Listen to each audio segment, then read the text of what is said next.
Assalamualaikum warahmatullahi wabarakatuh. Selamat pagi anakku sekalian. Bagaimana kabar hari ini? Mudah-mudahan sehat selalu dan diberikan keberkahan dari Allah Subhanahu wa taala. Amin ya rabbal alamin.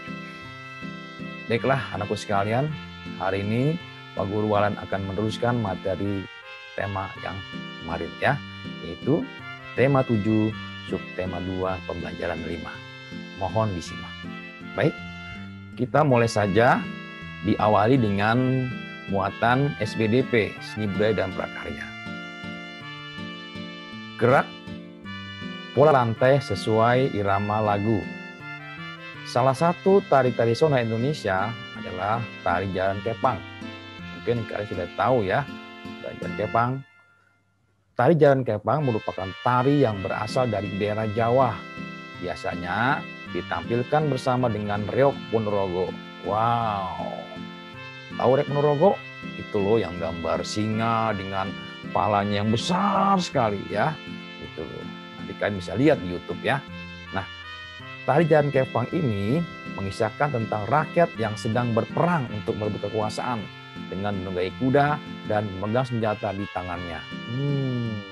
Keren juga ya. Nah, di dalam tari jalan kepang ini ya, nah, mereka ini menggunakan pola lantai melingkar ya, jadi berputar-putar. Wah.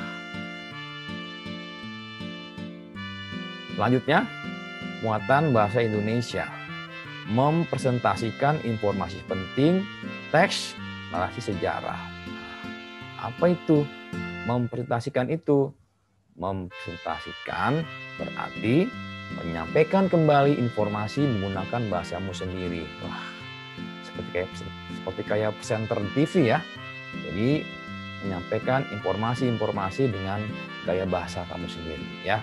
Nah, informasi dari teks dikelompokkan dengan menggunakan kata tanya. Nah, ingat ya, 5W 1H terlebih dahulu. Nah, setelah itu barulah kita dapat menyusun hasil pengelompokan tersebut ke dalam sebuah paragraf baru. Perhatikan penggunaan kata baku serta kalimat efektif yang tepat. Nah, cari kira-kira kata-kata baku apa yang tepat untuk disampaikan. Begitupun kalimat-kalimat yang efektif. Yang tidak efektif jangan digunakan. Yang selanjutnya adalah muatan ilmu pengetahuan alam. Ya, faktor yang memengaruhi perubahan wujud benda. Kalian telah mempelajari bahwa pelepasan atau penyerapan kalor dapat mengubah wujud benda. Ingat ya, yang kemarin itu apa kira-kira yang dipelepas itu? Yang dengan pelepasan kalor. Itu adalah apa? Menyublim atau mendidih atau membeku, ya. Membeku termasuk apa? Penyerapan atau pelepasan, ya. Nah, kemudian begitupun ya penyerapan, membeku, mencair. Nah, apakah termasuk penyerapan atau pelepasan, ya?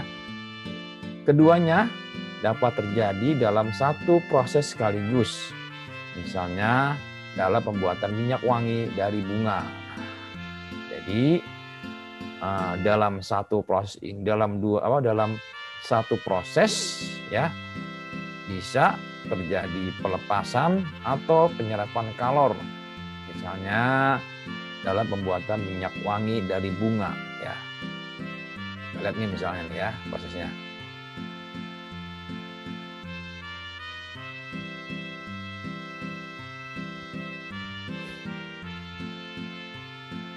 Nah, ini dia. Perhatikan bagian berikut ya. Saat dipanaskan, air rebusan bunga akan menyerap kalor dan menaikkan suhu. Akibatnya air akan menguap ya. Jadi ini panas yang tadi itu air rebusan bunga itu dipanaskan ya, sehingga suhunya akan naik. Suhunya akan naik, akibatnya air pun akan menguap. Uap air yang terbentuk kemudian dicampur dengan air dingin ya. Nah, ini istilahnya penyulingan ya, atau istilahnya destilasi ya. Gitu. Hal tersebut menyebabkan uap air panas melepaskan kalor untuk menyeimbangkan suhu, sehingga terjadilah proses pengembunan. Sini ya, terjadilah proses pengembunan. Hasil dari pengembunan uap air tersebutlah disebut dengan minyak wangi ya. Nah, peristiwa ini sering disebut dengan peristiwa destilasi ya, atau penyulingan. Misalnya penyulingan minyak kayu putih, minyak wangi ya. Inilah terjadi proses pelepasan dan penyerapan kalor ya. Oke. Baiklah, itu saja dari Pak Guru Walan. Mudah-mudahan dapat memberikan manfaat pada pelajaran hari ini. Dari Pak Guru Walan cukup sekian. Assalamualaikum warahmatullahi wabarakatuh.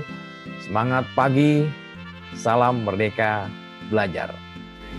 I'm an icon, man. I'm a girl about a 10. I should fuck her in a Benz.